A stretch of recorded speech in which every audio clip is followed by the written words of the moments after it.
your program will come with a desktop icon here, like see Madison County Highway Department, that you would double click to start the program. Then the main menu would come up, and as you can see here, all the buttons are disabled except the login, and the program will tell you here that you need to log in to use this application. To log in, you would just need to go ahead and then click this icon here. A login form would appear that allow you to enter your username and password. If I just go ahead here and enter my own username and then hit login, then what you would see here is that the program would come with all the functionalities now available for me to use. The cases where a user would be asked to change their password, and this is because when you enter a new user the first time, you can give them a test password that they would be changing when they log into their own password. We can get out of this and then try that again to see how that would work. If I go back here again and double click on the program, get the form that asks me to log in here, and let's say this time I log in as DD, who's been given a password test, and hit login. You can see the program would ask me to reset my password. I can hit OK here, and then as you can see again, all the icons, all the functionalities are disabled except for the change password functionality.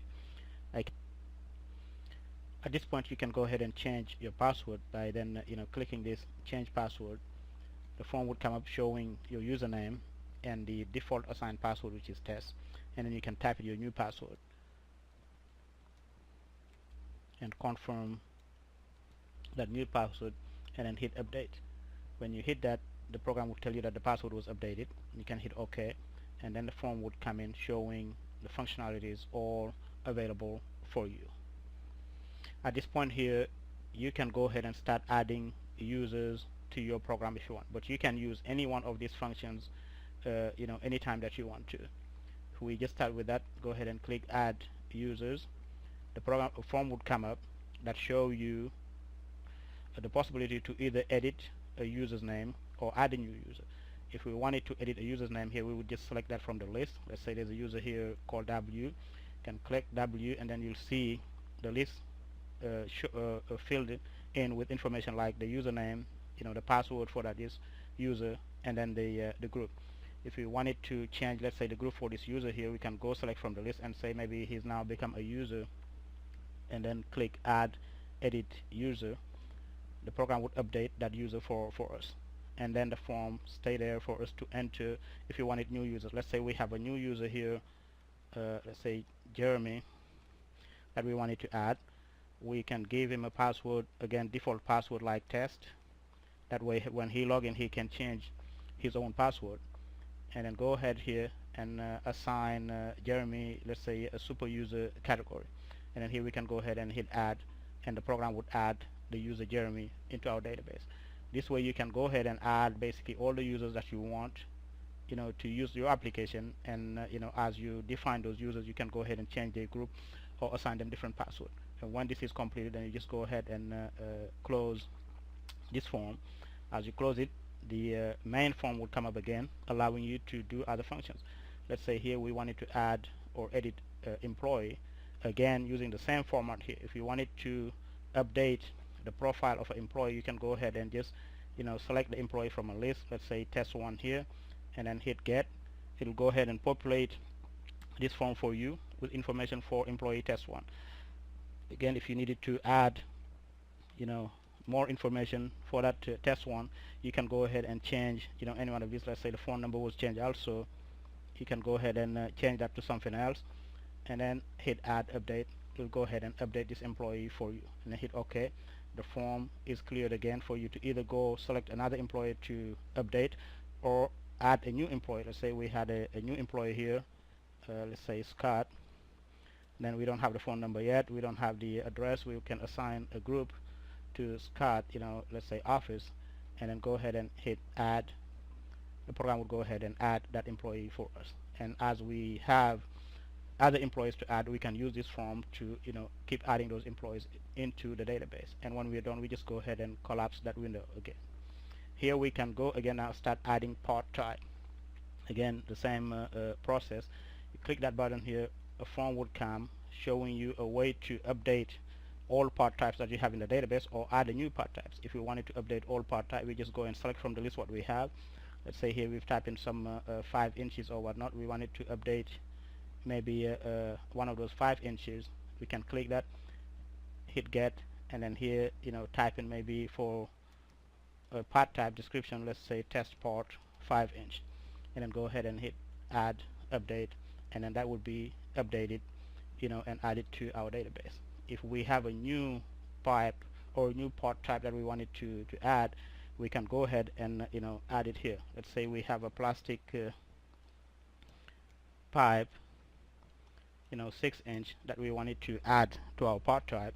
We'll go ahead and add it here. We leave this this item here blank, then we add it on this item here part type, and go ahead and click add, and the program will go ahead and add that part type into the database. And then we hit OK.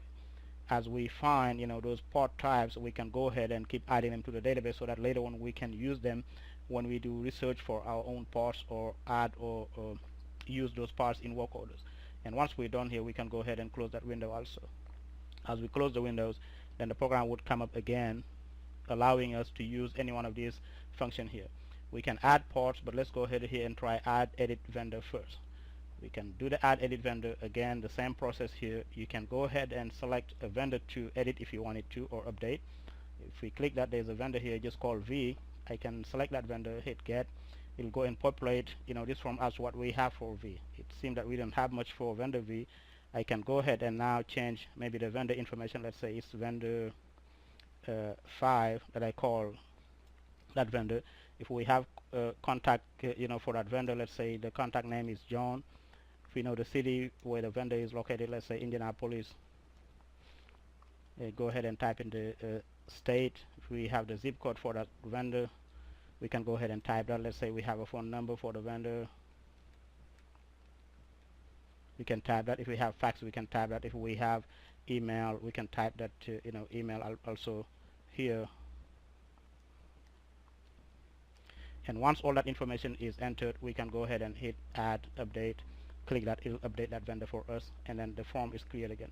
If we go back again to the list and select that vendor that we just updated and hit get, you can see all the information that we added for that specific vendor here. We get to a situation where we want to add a new vendor.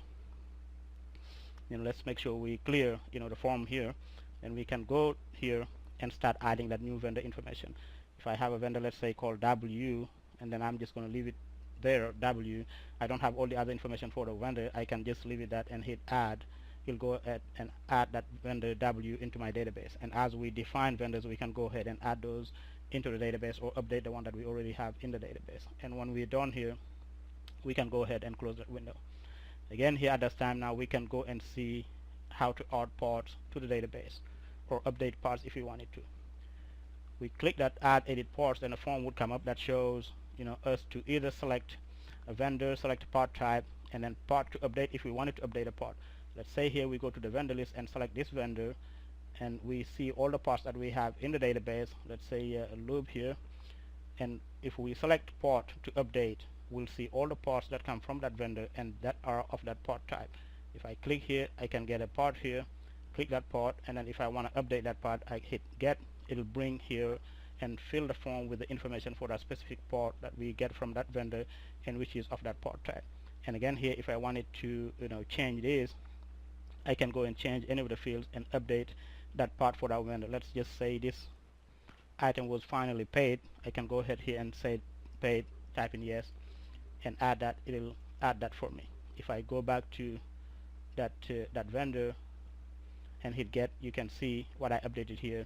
Yes is now finally updated. We can get to a situation where we want to just add a new part here. We have selected the vendor, we have selected the part type that we want for that part, and we can go here and start adding the part number. Let's say this is test lube, we call it 1. We can add here the parts description if we want, call it test lube description, and then start entering the quantity for that part that we ordered. If we had 15 of that part, we type in 15. We know the price per unit for that part. Let's say it costs us $3.03. We type that, and as we type that, then you see we move from that field. The program would calculate here the total for that part or that order. And if we have the date ordered, if it's today's date, we'll leave it that. The date entered is going to come always as the date that you're entering the database, the part into the database. And then if the part is already paid, you can type in yes here, and it's going to be in stock because you already ordered it. Then you leave that to yes, and then again go ahead and hit add. It'll go ahead and add that part into your database. If you hit OK, it'll go ahead and clear the list for you.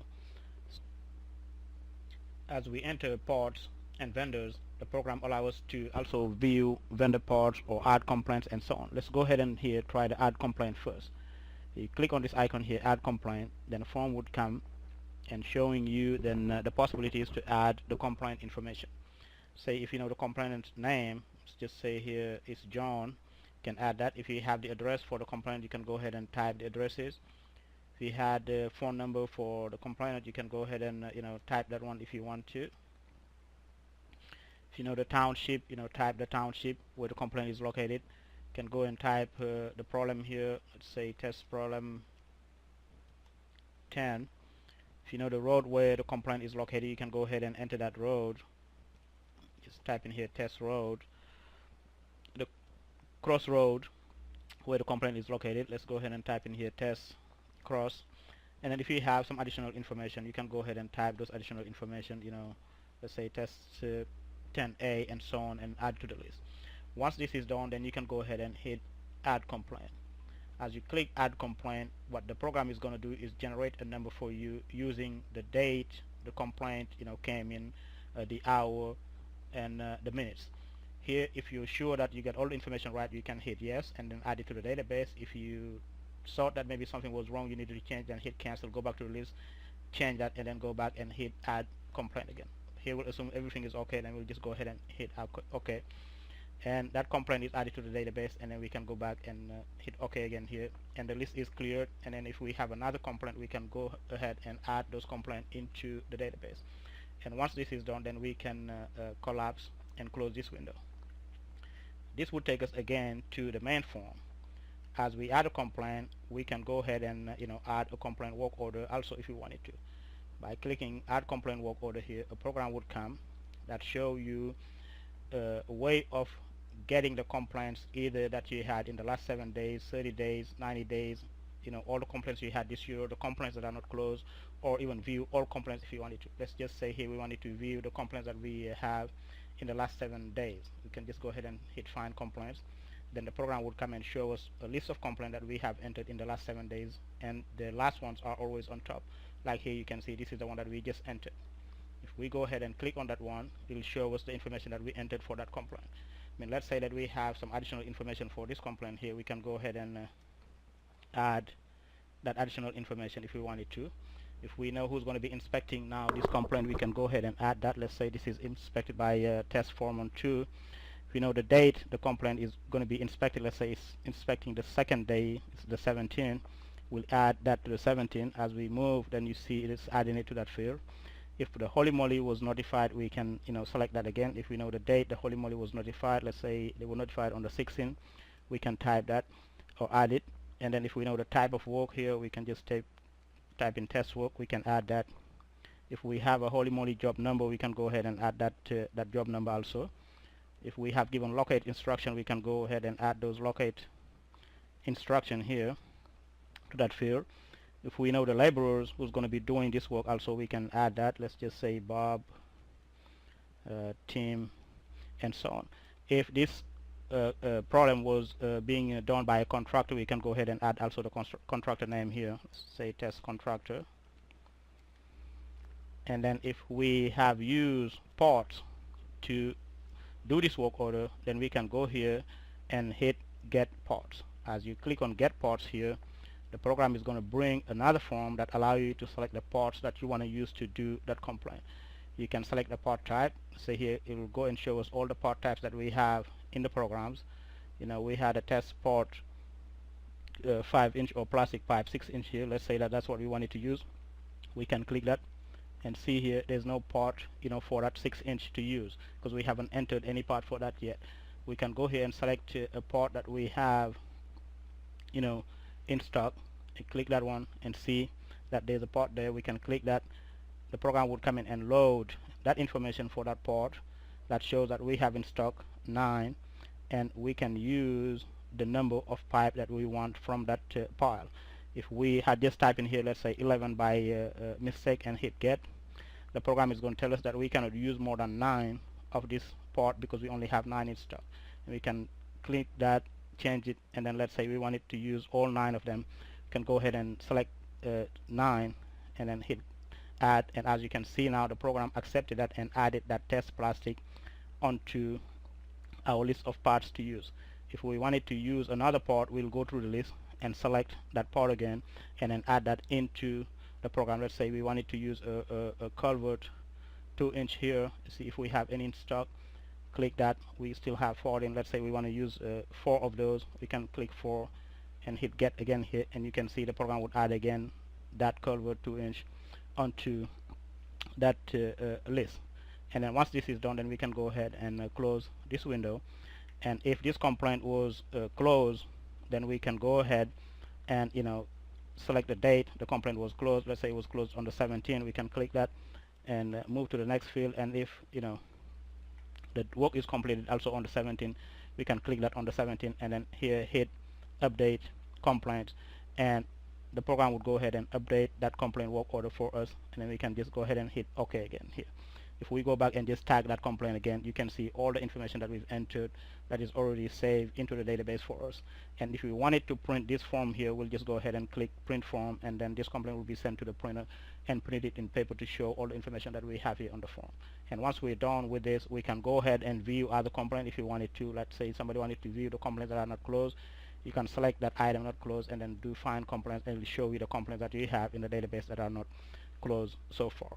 And then you can select one of those complaints and see what the problem is, where it's located, and start doing the work if you wanted to. And then once you're done here, you can just go ahead and collapse that window.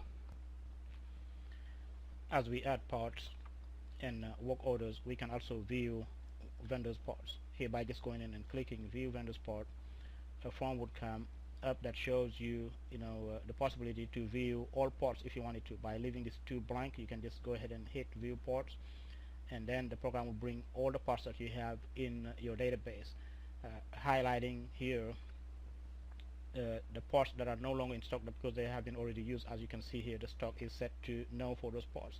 For each one of the parts, you'll see the vendor ID, the type ID, and then the part number, descriptions, the number that you ordered, what you used, what is left, and so on, and the price that you paid, the date that you ordered them, whether the parts are already paid or not.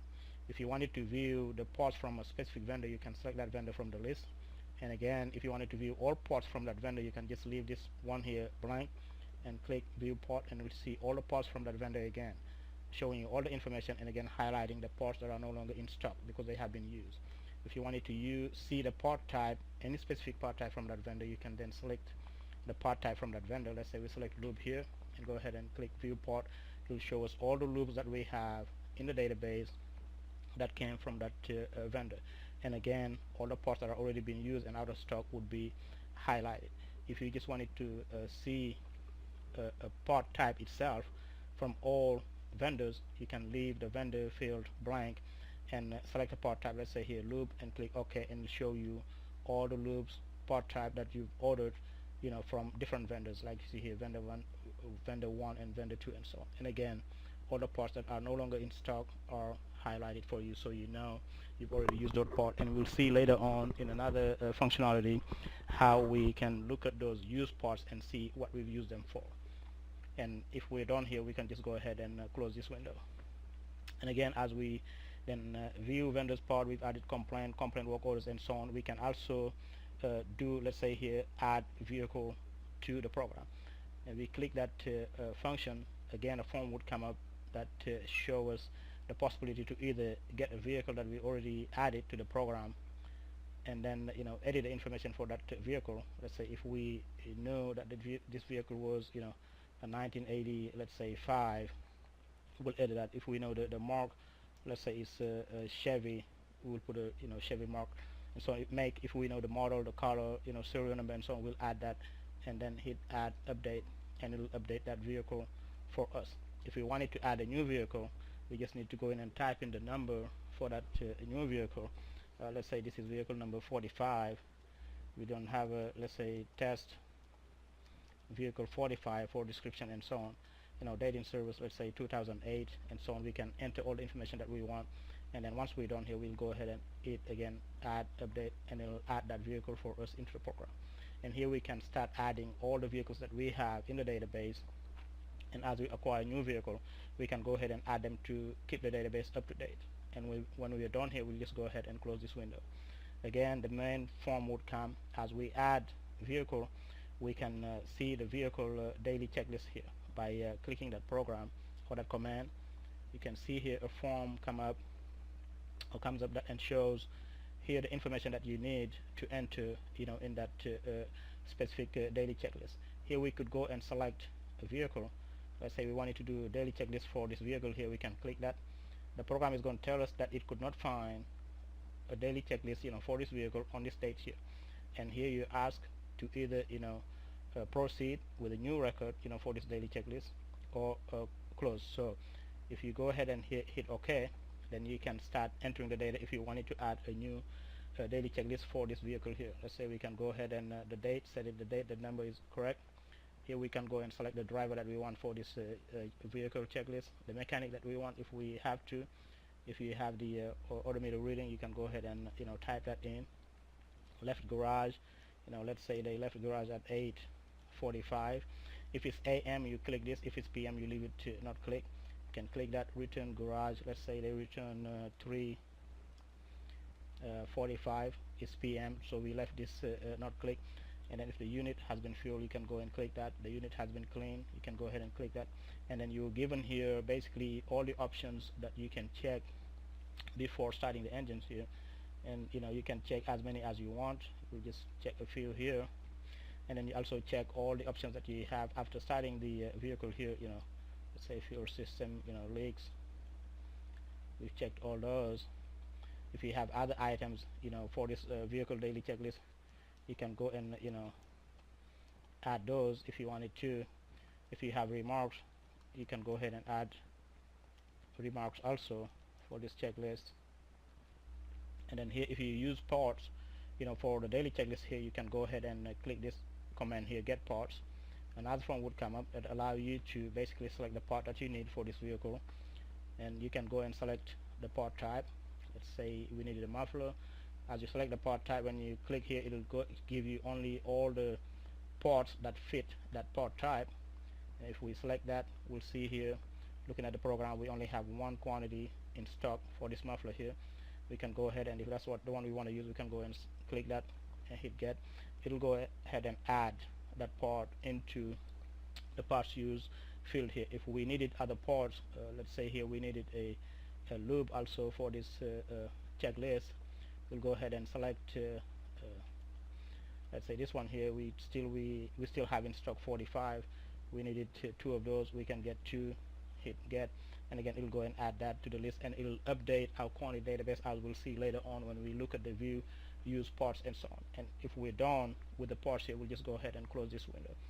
And if this is done for this vehicle, we'll go ahead and hit add, and we'll go ahead and update that vehicle daily checklist for us and clean or clear the form. If we go back again and select that vehicle, you'll see all the information that we added and so on. And here we can basically select any date and vehicle combination to view the daily checklist and make the changes that we need for that. And if we wanted to print this form, we'll just go ahead and click print, and then it'll print the form for us, and we'll see a paper format of this form here. And when we're done, we can go ahead and close that window and go back to the main window here. As we do the vehicle daily checklist, we can also do mechanical work orders. Here, by clicking the mechanical work order again, a form is going to come up that shows you basically the date, today's date, and then to select the vehicle. If you wanted to, let's say we select the vehicle number 14 again and hit find. We don't have any mechanical work order for this vehicle for this date here, and the program is going to ask us if we want to add a new work order. If we wanted to add a new work order for this vehicle, we'll just go ahead and hit yes. The program would go and add a new work order and you see that new work order is assigned number 9, and then the date is here, the vehicle ID. We can go ahead and start then entering the information that we want for this new work order. If we know that, let's say the mechanic is mechanic 1, let's say the driver is driver 1, we can enter that. And this information here, your make, model, and so on, are information that we've entered when we log the information for that vehicle. So we can leave those, the way they are. And here, if we need to return the parts for this, we can click that. If we need to discard the parts, we can select that also. But as you select discard, it'll basically turn off the other option here. If you have the license, speedometer, you can enter that. Reason by, you can go ahead and we don't have a list here for that. You can type in the person that's writing this work order. Let's say John, and then you can start selecting basically the different options here. Whether lubricate, change oil, flush transmission, flush oil, wash, polish, and so on, everything that you need. After you have entered that information, then you can start logging problems for this work order here. If we have a problem, let's say here test problem, let's say for vehicle 14, we can enter that information and hit add problem. The program would go and add that problem into the database and show it on the list here for us. If we have another problem here, let's say again test prob vehicle 14, let's say number 2, you can go ahead and again add that problem onto the list if you wanted to. And as we add the problems, then we can start now adding parts that we use to fix any one of those problems. If we click one problem here and hit get parts, the form is going to come and that show us again, or give us options to enter the part that we want for this problem. Let's say for problem number 1 here, we wanted to put a muffler on that specific vehicle. We can select muffler and then go into the list here and look at our muffler parts that we have in stock. That one here we have 23. We wanted to use, let's say, one of those. We can go ahead and hit one and hit get. The program is going to go and add that muffler into the quantities here field with the cost and start updating the cost for this specific program. If we wanted to add another part here, let's say again lube, we go ahead and select one of the lube that we have here. It will show us the information that we have, the quantity in stock. If you wanted to use, let's say, 4 of those, or let's even say 5, we'll go ahead and get 5 of those, hit get. The program would go ahead again, using the unit price, the quantity that we have for that, calculate the total here, and adding those and start showing it, what we have in total parts and total repair. As we know the parts that we need to use to fix this problem here, we'll go ahead and start getting those parts and adding them to the column that they should be. If we had parts for problem number 2 here, we can click that also and do the same thing, get part, and then start adding those parts for problem number 2 and so on. As we enter the problems and the quantities or the parts that we use to fix those problems, we can now start entering the rest of the information. Like if we know the labor cost for this work order, we could go ahead and let's say enter the cost, say $200. As you leave that field, you can see the subtotal repair is recalculated by adding the total parts and the total labor together. And then if you have accessories also, you can go ahead and enter those. Let's say we spend $75 on accessories, enter that. Gas, oil, let's say $50, you enter that. The program would go ahead and calculate then the total repair for this specific work order. If you have notes for this work order, you can go ahead and enter those notes also. Say test notes for vehicle 14, and so on and so on, test, and so on and so on. And then once everything is entered, if this is completed, then you can go ahead and select the date it was completed. Let's say this is completed on the 16th, the same date. You can tag that on the 16th, and then you can update your form. You can print your form if you wanted to before updating it. But if you don't choose to print, you can go ahead and hit update, and the program would go and update that work order for you. And then the list is cleared, and as you go back to selecting again that vehicle here and click find, you will see basically the work order that you just entered into the program for this vehicle on this specific date here. You can do the same for many other work orders that you want to do, and once you're done, you can just basically go ahead and close that window.